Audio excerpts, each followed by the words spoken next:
back. As you can tell by the date that this is coming out and the title of the video, I've been absolutely terrible about doing a follow-up video. I apologize. I meant to do it and then I completely forgot about it. So today we are driving the Supra with the finished Granis T56 swap kit. This is the GR700A kit, and I just kind of want to give you my thoughts and feelings and kind of overall opinions on everything that went into this kit. Overall, I'm very happy with it. The kit was fairly straightforward to put in.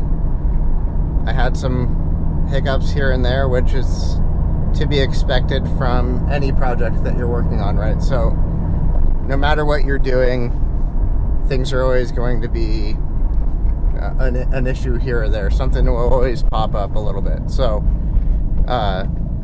the biggest struggle I had was just involving the dowel pins. I was struggling to get those things out, but I got there eventually. There's always going to be one thing that you get hung up on.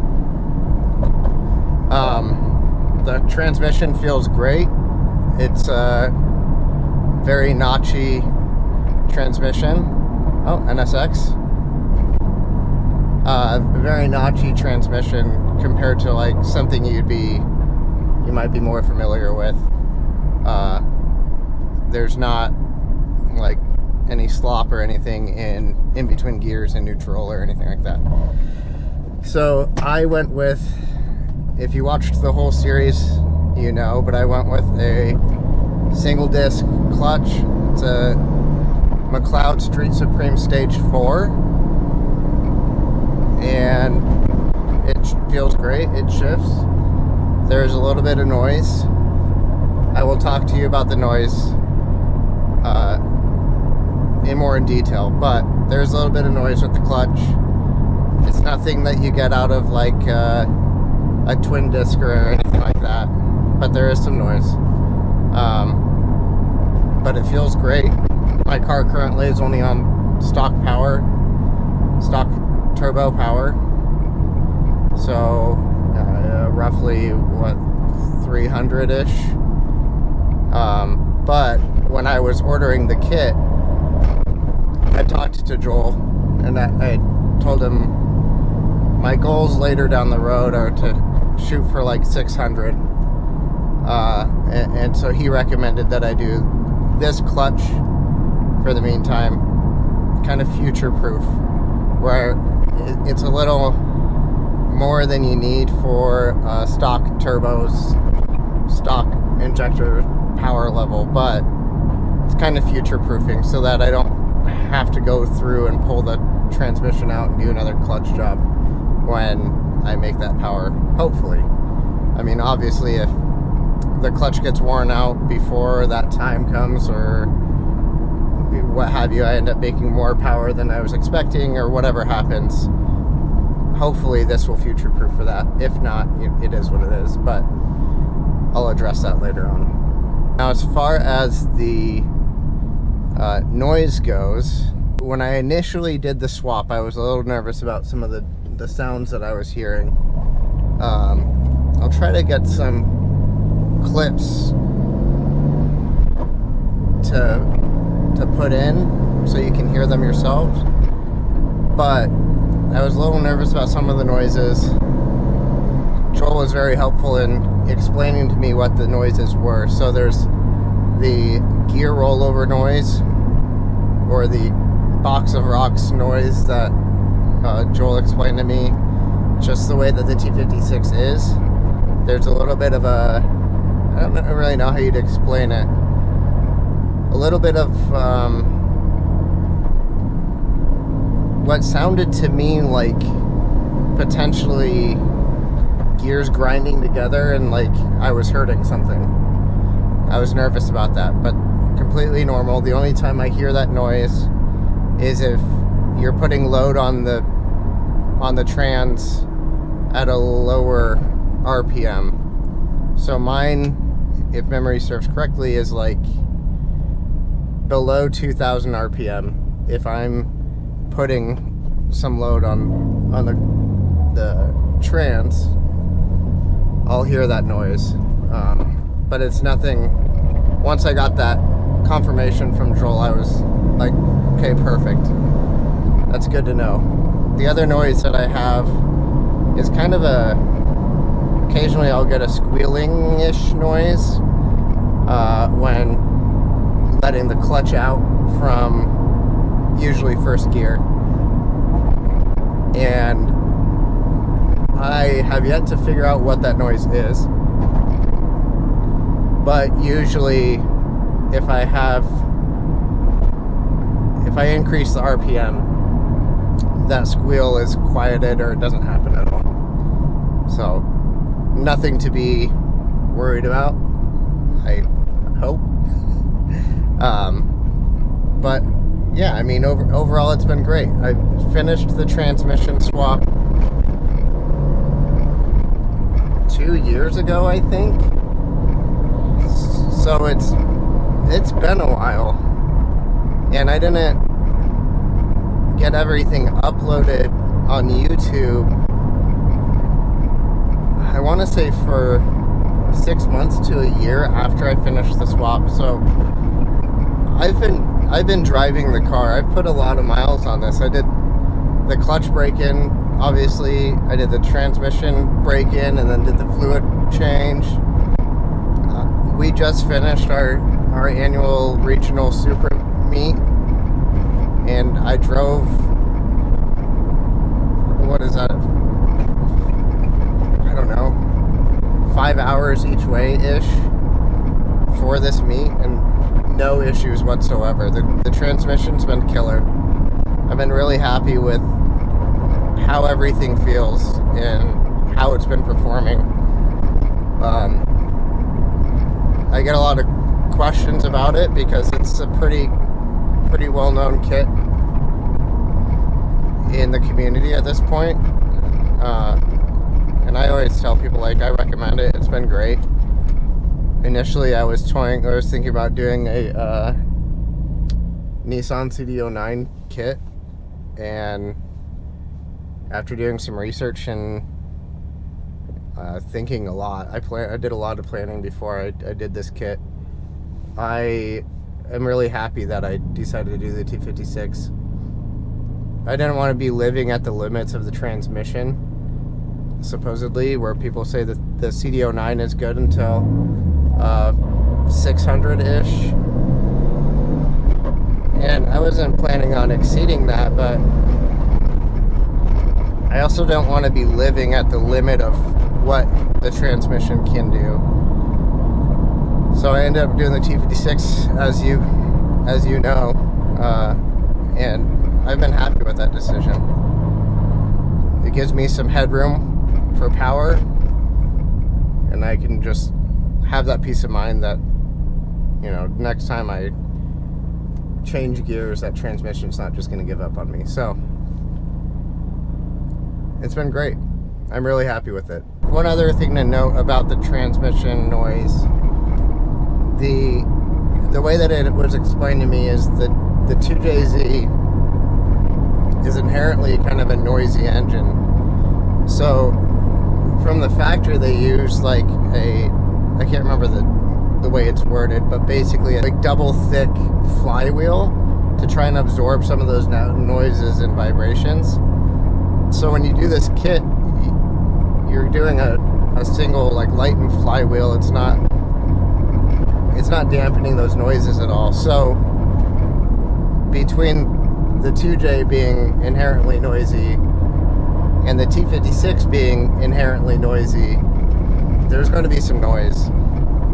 But I mean, I'm talking to you guys right now while driving the car at a normal level. I'm not yelling over. I don't know if you could hear that. There's a little bit of noise. I was trying to get it, but I'm not yelling over noise or projecting my voice to try and let you guys hear me. This is like a standard voice level. If I'm on the highway, yeah, but at that point you're also getting tire noise and just random, standard road noise.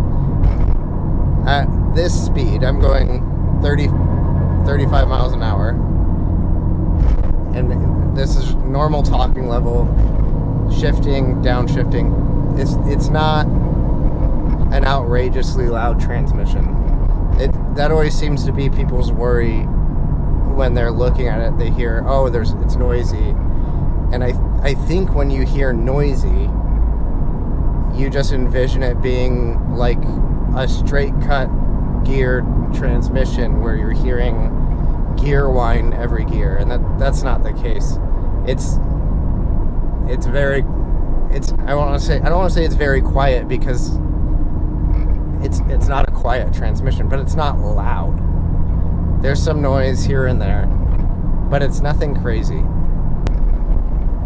When I mentioned highways earlier, that reminded me, the gear ratios on this transmission. I have the factory JDM turbo rear diff. There's a lot of different gear ratios for diffs, and so the one that I have specifically works really well with the gearing of the transmission.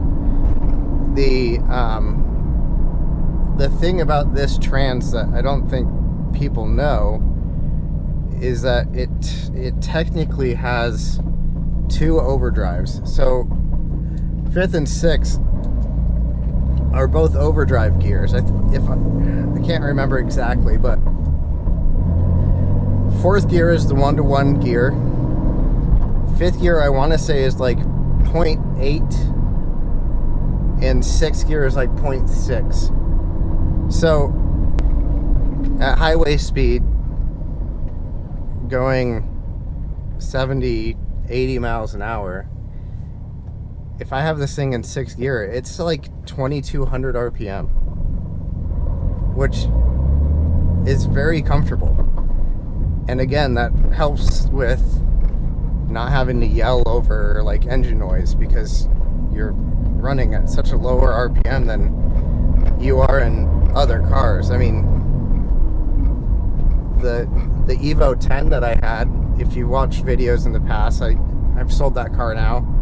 I miss it, but I've sold that car. But that car is a 5-speed. At highway speeds in 5th gear, you're at like 3,500 RPM, and you hear it.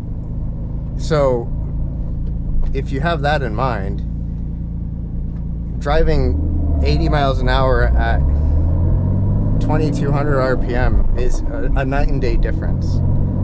I love the double overdrive feature of the transmission, and having to not yell over engine noise because you're screaming down the road at 3,500 RPM.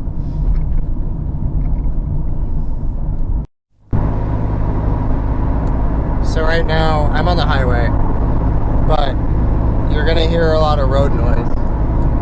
I just wanted to do this to kind of emphasize the point that I was trying to make earlier.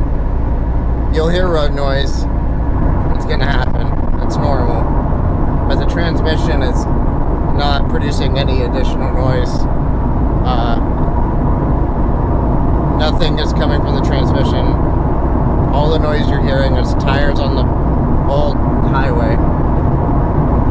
The only time that I hear noise from that transmission is if it's low in the RPM under load, and that squeal noise that I get sometimes when I'm letting the clutch out. So that's it. Alright, so overall, out of everything I just said, to summarize, very happy with the T56. I'm happy I spent the extra, I don't know, little bit of money going T56 over the CD09. Not bashing the CD09. I'm just happy with the decision that I made. And I think that it was worth the extra cost. There is some noise, yes. Is the noise loud or distracting or unbearable? No, absolutely not. Again, I'm talking to you in a normal speaking voice. I'm not trying to project my voice for the camera. This is it. This is what you get. Cruising. It's not loud. There's some noise, but it's not unbearable. So, next, I have some stuff to release about the car, some project stuff that I've done. I'm sorry that this is as delayed as it was. I've got some stuff coming up that will have to film and make videos for, but I will try to be better about it and release some videos. So,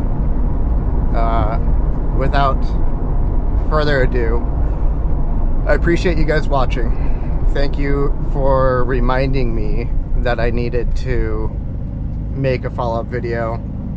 Thank you for the comment. Someone commented and asked if I had a follow-up on it and what my thoughts were, and I'm sorry that I delayed it, but thank you for reminding me to make the video. I believe I had filmed some stuff previously, got interrupted, and completely forgot about editing and making that video. So, thank you again. I appreciate you guys watching. Thanks for hanging out. Thanks for sticking by me through the grind of putting that transmission kit together. And I appreciate you guys. Thanks again. We'll see you next time. Bye.